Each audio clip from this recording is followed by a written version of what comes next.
What's up, KG? At welcome back sa ating channel. So ngayon, araw na to meron tayong pag-uusapan tungkol sa mainit. Sobrang init na parang nagrarambulan itong dalawang ito, no? Pero hindi naman talaga totoong away, kundi kung sino ang mas lamang para sa ating mga retail investor, no? So may post dito yung Bitpinas, no? Shoutout sa Bitpinas. Ang sabi dito, we're just not gonna give up.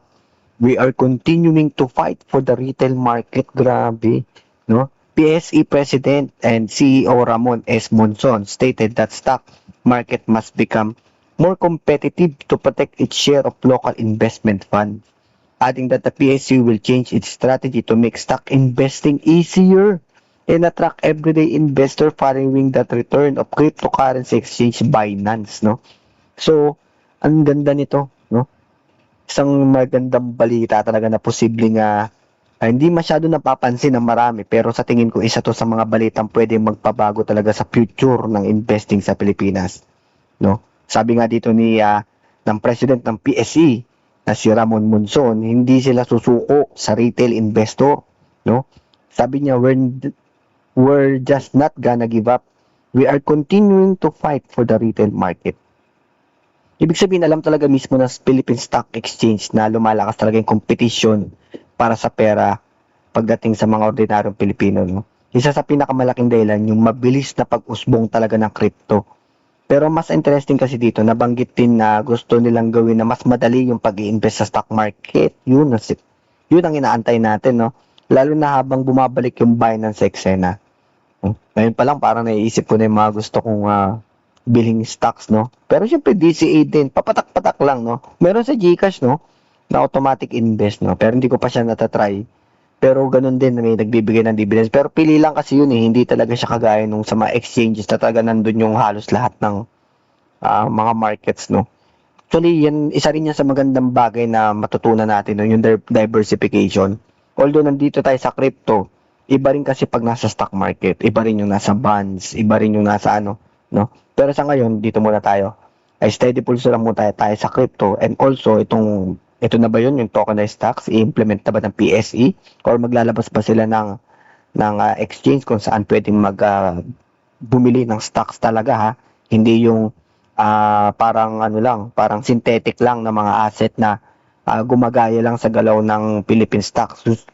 Ang maganda talaga mangyari dito is 1:1 talaga, na pag bumili kami ng stocks, yun talaga mismo yun, yung may dividend, no? So ano ba talaga yung hinahanap ng mga retail investor? Yun kasi kailangan itanong, no? Hindi lang ba mas murang piece, no? Hindi lang ba mas maraming company? Sa tingin ko, ang hinahanap talaga ng retail investor ay convenience, kung saan madaling bumili, madaling magbenta, madaling mag-invest kahit maliit lang yung kapital. Dito talaga pumapasok ang konsepto na matagal ko nang gustong makita, yung tokenized stocks. Ngayon, ano yung tokenized stocks? Simple lang naman yun, Isipin ninyo yung isang totoong stock ng isang kumpanya.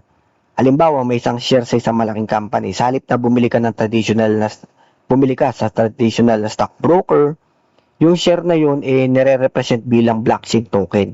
Hindi siya peke, hindi siya CFD, hindi siya futures, hindi siya perpetual contract, no? Totoong share siya, no? Ang pinagkaiba lang, yung blockchain ang ginamit para sa pagmamay-ari ng paglipat niya, no? Parang Bitcoin, Ethereum. Pero stocks yung talagang kumakatawan sa kanya. At kung tunay yung backing nito, pwede rin na makatanggap talaga ng dividends. Pwede rin magkaroon ng voting rights kung papayagan ng issuer. At pwede rin bumili ng maliit na bahagi lang ng isang share. Halimbawa, kung isang stock ay nagkakahalaga ng 10,000 pesos, kung hindi mo kailangan bumili ng buo. Pwede kang bumili ng ₱5,500 lang, DCA ka lang. Tulad ng pagbili natin ng Bitcoin, no? Ito yung isa sa mga dahil kung bakit talaga napakalaking opportunity ng blockchain. Hindi lang ito tungkol sa crypto, Pwede rin kasi itong baguhin yung buong financial market. Sipin nyo, sa isang wallet lang, may Bitcoin ka, may Ethereum ka, may stablecoins ka. Tapos meron kang totoong stocks. Lahat nasa iisang app. Hindi mo na kailangan pagpalipat-lipat ng platform, hindi mo na kailangan maghintay ng ilang araw para sa settlement, mas mabilis, transparent, mas madaling i-track. Siyempre para sa ordinaryong Pilipino, malaking bagay yun. Marami kasi retail investor yung natatakot talagang pumasok sa stock market. Sa totoo lang. Bakit? Kasi pakiramdam nila sobrang komplikado, ang daming forms of requirements, daming terminology na kailangan alamin. Eh sa crypto, magda-download ka lang ng wallet, magde-deposit ka, pwede nang bumili. Yun yung convenience na hinahanap ng bagong generation. Ewan ko lang kung sana marinig ito ng no? Pero ito yung hinahanap namin, no? Marami rin naman yung risk eh. Volatility, may scams, may hacks. Pero, di kaya yung mga maling paghawak talaga ng mga private keys. Pero, isang bagay lang yung hindi talaga mapagkakaila eh. Pinadali nito yung access sa investing, no? Ngayon, kung pagsasama yung security ng regulated stock market at yung bilis ng blockchain, sa tingin ko yun ang susunod na direksyon ng global finance. Sa ibang bansa, nagsisimula ng pag-usapan yung tungkol sa tokenized tokenized real world asset, no? O yung mga RWA. Hindi lang stocks. Kasama na yung bonds, real estate, treasury bills, at iba pang mga financial asset. Kung mangyayari yun sa Pilipinas, mas marami talagang tao yung may posibleng magsimula talaga mag-invest. Lalo na yung mga minimum wage earners, no? Kahit pa 5,500 piso o 1,000 piso, kaya nila maglaan talaga buwan-buwan. No? Unti-unti sila makakabuo ng diversified portfolio, hindi lang crypto, kaya ang sinabi ko kanina, hindi lang stocks, parehong asset class sa isang ecosystem. Pero syempre, alam naman natin hindi magiging ganun kadali. Marami talagang legal question, no? Sino yung magiging custodian? Paano ibibigay yung mga dividends? Paano yung taxation? Paano yung investor protection? Paano kung mawala yung private keys? Lahat naman yung may kailangan talagang paghandaan. Kaya hindi talaga ito mangyayari kaagad. Pero sa tingin ko, ito yung direksyon talaga na unti-unting tatahakin ng financial market, ng financial world, no? Ngayon, kung pag-uusapan naman natin yung tungkol dun sa paalala lang. Yung opinion lang naman ito, haka-haka ko lang ito. Hindi naman to talaga kumpirmado, no? Na information, no? Kasi possible kaya na ang tunay na kinatatakutan ng traditional stock exchange ay hindi lang talaga Binance, no? Palagay nyo. Kasi yung pagkawala talaga ng kanilang pagiging gatekeeper, no? Baka yun ang kanilang pwedeng katakutan talaga dito. Kasi nung nakaraan, kapag gusto mo bumili ng stocks, kailangan mo dumaan sa broker, sa exchange, sa settlement system, may iba't ibang middleman. Pero kapag naging tokenized na kasi ang lahat, possible na lumit talaga yung papel ng ilan sa mga intermediary, no? Mas magiging direkta na yung pagmamayari, mas mabilis na yung transfer, mas mababa na yung operational cost. At kapag nangyari talaga yun, mapipilitan yung mga lumang institution talaga na magbago. Hindi dahil gusto nila, kundi dahil kailangan nila makipagsabayan. At pwedeng ito yung dahilan kung bakit naririnig na natin yung mga salitang innovation, digital asset, retail participation, mula mismo talaga sa mga traditional financial institution. Pero syempre sa huli, hindi naman ito laban sa stocks kontra crypto, no? Mas magandang hindi sila paglabanin, kundi mas yakapin sila parehas. Ako, sa totoo lang, walang masama na mag-invest ka sa sarili mong dito sa Pilipinas, no? Although, syempre, nakatingin din ako dun sa mga ibang bansa na gano'n, na pwede ka mag-diversify ng portfolio kung magiging available lang yung S&P 500 dito sa Pilipinas, sa crypto, sigurado. Dami ng tatangkilik noon, kasama na ako. Pero, syempre, iba pa rin yung sariling atin, no? Actually, isa rin yan sa mga talagang looking forward ako na at least kahit papaano yung mga brands na sinusuportahan ko, no? Kasi galing ako sa networking, no? Sa mga hindi ewan ko kung familiar pa kayo, yung DXN, sabi nila doon is ang customer daw is yung mga user ng product, no? So yun kasi ang naging namin no. So user ka, at the same time ikaw din yung customer, at the same time ikaw din yung kumikita. Pag habang kumukonsumo ka ng mga produkto, kumikita ka doon sa iyong produkto.